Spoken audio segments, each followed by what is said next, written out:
Bem-vindos ao nosso primeiro podcast. Iremos passar informação em termos de energia dentro do tema nutrição desportiva, falar também sobre metabolismo, onde iremos passar a informação eh, simplificada de forma compreensível para todos vós. A energia é um movimento humano e é um evento energético. ah, a ciência que estuda os princípios limitadores da troca de energia é conhecida como a termodinâmica ou a energética, enquanto a ciência que estuda os eventos energéticos no mundo biológico é chamado de bioenergética. Devem ser mantidas em mente duas coisas ao discutir sobre a energia no corpo humano. Primeiro, a energia não é criada, e sim obtida de uma forma e transformada em outra. Em segundo, os processos de conversão de energia são relativamente ineficientes e a maioria da energia é libertada na forma de calor. Em relação ao metabolismo, o metabolismo se refere às reações químicas que ocorrem no corpo. Isto inclui a degradação de moléculas complexas em estruturas menores, conhecidas por catabolismo, e a síntese de moléculas mais complexas a partir de moléculas menores a mais simples, conhecidas como anabolismo. As enzimas funcionam como catalisadores para aumentar a velocidade das reações químicas. O calor produzido por essas reações químicas é o que se conhece como taxa metabólica, que é propriamente refletida na taxa de produção de calor. Todas as reações dependem de oxidação biológica, sendo assim uma avaliação do consumo de oxigênio constitui uma boa estimativa da taxa de produção de calor ou taxa metabólica. A produção de energia mecânica e o sistema energético. Há 6 formas básicas de energia: térmica, química, mecânica, elétrica, luminosa e atómica. As máquinas mecânicas convertem a energia em calor, que por sua vez é convertida em energia mecânica. Comparativamente às máquinas biológicas, por exemplo, o corpo humano não possui a capacidade de converter calor em tipo diferente de energia. Os mecanismos para conversão de energia são presentes em todas as células.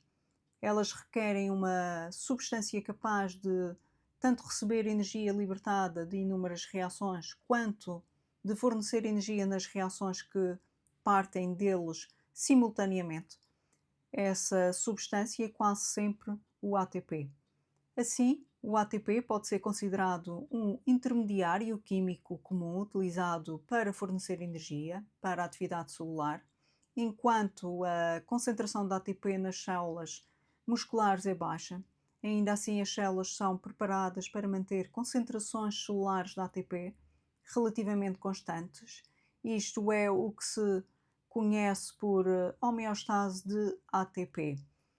Os músculos possuem 3 fontes de energia: os sistemas de produção energética, e auxiliam no suporte à homeostase de ATP, imediato glicolítico, de não oxidação e de oxidação.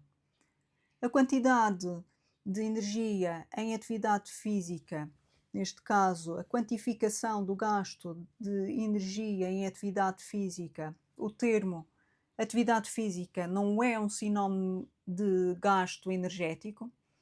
A atividade física é um comportamento caracterizado pelo movimento corporal, que é uma consequência da ação muscular e resulta em gasto energético. Uma categorização possível da atividade física pode ser baseada na intensidade a qual ela é realizada, ou seja, a taxa do gasto energético atribuída a uma atividade específica. A atividade física geralmente é tipificada em termos de frequência, por exemplo, número de vezes por semana, e a duração, por exemplo, a duração em minutos, enquanto o gasto energético reflete o gasto metabólico de uma atividade física específica, o que é a produção da frequência, duração e intensidade da referida atividade. Outro ponto importante em relação ao gasto energético de uma atividade é a possibilidade de expressar a intensidade ou gasto energético em termos absolutos. Por exemplo, quilocalorias por quilograma por hora. Ou relativos, ou seja, percentual da capacidade máxima atual. As reservas energéticas, substratos utilizados para produzir ATP, que é principalmente composto através de um processo oxidativo, exceto em esforços breves e intensos, são os carboidratos, gorduras e proteínas. Embora as proteínas possam ser usadas como combustível em funções principais, são estruturais e regulatórias, motivos pelo qual elas não são consideradas substratos energéticos importantes. Os triglicerídeos, armazenados nos adipócitos do tecido adiposo, são hidrolisados em glicose e ácidos graxos livres através da lipólise. Os ácidos graxos podem ser transportados pelo sangue até outros tecidos, por exemplo, músculo esquelético. A gordura também é armazenada nos músculos esqueléticos na forma de triglicerídeos intramusculares e representam uma importante fonte de energia adicional para o músculo. Os hidratos de carbono são armazenados na forma de glicogênio. As duas principais reservas corporais são localizadas no fígado e nos músculos esqueléticos, dependendo da dieta e do padrão de atividade física seguido. O glicogênio muscular no corpo pode variar entre 250 gramas a 750 gramas, visto que uma taxa muito alta de oxidação de carboidratos é necessária para manter o exercício intenso por períodos prolongados. Um indivíduo pode esgotar as suas reservas de glicogênio e experimentar a fadiga durante o exercício, portanto, são reservas limitadas.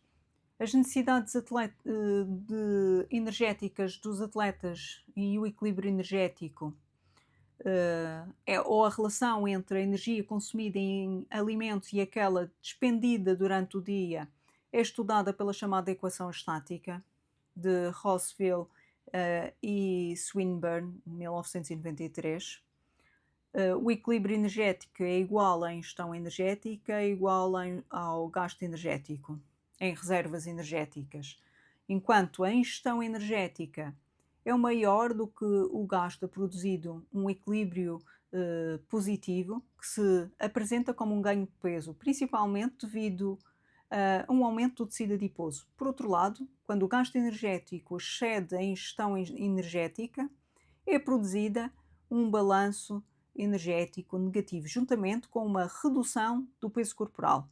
A necessidade energética varia dependendo do desporto e de cada indivíduo. O programa de dieta e treino precisam ser cuidadosamente administrados para modificar a construção, alcançar objetivos, performance e prevenir doenças.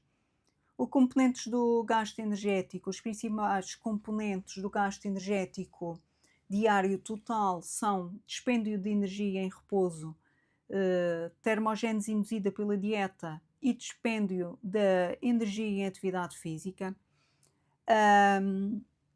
O dispêndio de energia em repouso é uma taxa metabólica em repouso, é a energia que a pessoa necessita para manter o funcionamento normal dos vários sistemas corporais, de uma temperatura corporal constante em repouso.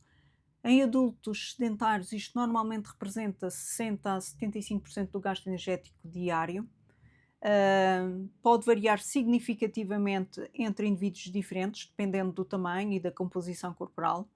Massa magra, gordura corporal, idade, género, são os principais fatores que determinam o gasto energético em repouso. A taxa, a termogénese induzida pela dieta, também conhecida como o efeito térmico dos alimentos, se refere a um aumento do gasto energético entre, portanto, o dispêndio de energia em repouso, associados à alimentação, incluindo o gasto energético da digestão, da absorção, do transporte, do metabolismo e reservas de nutrientes. Isto representa aproximadamente 10% do gasto energético diário. Este valor pode variar dependendo do conteúdo energético dos alimentos, do tipo de alimentação consumida, da composição da dieta, do nível de obesidade dos indivíduos. também conhecida como um efeito térmico da atividade física, é um componente mais variável e é o único possível de ser controlado voluntariamente. Ele pode representar um gasto energético elevado em pessoas altamente ativas, por exemplo, um atleta com programas de treino muito exigentes. Isto pode representar até 50% ou mais do seu gasto energético total. Entretanto, em indivíduos sedentários, a termogênese induzida pela atividade física não é assim tão significativa. Avaliar o gasto energético requer uma ampla abordagem para tornar a considerações totais os possíveis manifestações da atividade física diária, visto que nos permite melhorar, estimular o total de energético diário de um indivíduo. Esta informação é fundamental para planear uma dieta. Portanto, em casos de indivíduos sedentários, esta taxa anda em torno de 15 a 30% do gasto energético total. Em atletas, ultrapassa os 50%. O cálculo do gasto energético em atividade física, ao estudar estes diferentes tipos de atividades, os gastos são geralmente expressos em termos de unidades de tempo, por exemplo, quilocalorias por minuto, ou levando em conta o tamanho da pessoa, por exemplo, quilocalorias por quilograma por minuto. Desta forma, expressar o gasto energético ou a intensidade de uma atividade física específica é o MET, ou o equivalente metabólico. Um MET é considerado como, ou seja, a energia de uma pessoa consome sentada em repouso, que é o equivalente a 3,5 mililitros de O2 por quilograma por minuto, ou 1 quilocaloria por quilograma por hora.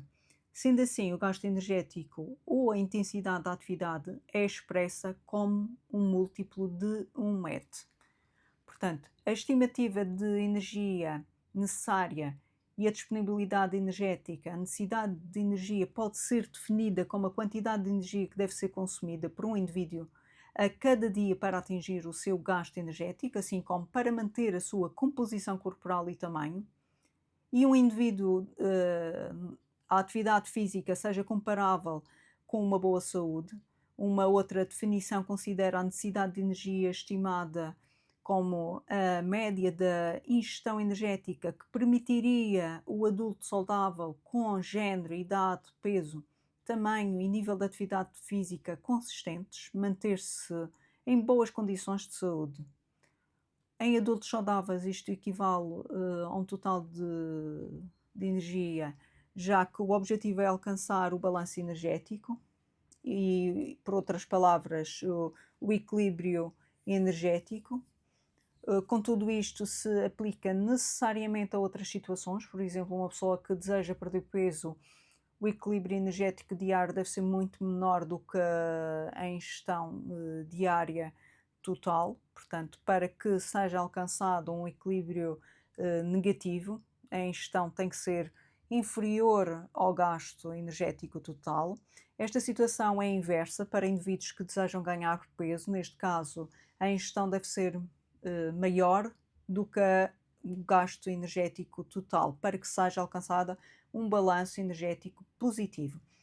Sem equipamentos sofisticados, é difícil determinar exatamente as necessidades energéticas de um atleta, visto que dois atletas da mesma idade e tamanho, com composições corporais equivalentes, que participam em mesmas atividades físicas com exigências semelhantes nos treinos, podem possuir diferentes necessidades energéticas.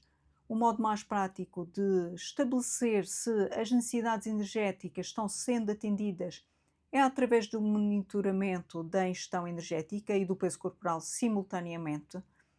Portanto, o equilíbrio é verificado através do peso corporal estável. A metodologia recomenda para a estimativa das necessidades energéticas de um atleta é o uso da equação predativa para incorporarem o gasto energético das atividades diárias, incluindo os treinos. Portanto, não só os métodos, mas também as atividades que não estão incluídas nas atividades físicas desportivas. Sendo assim, vamos agora dar entrada aqui num tema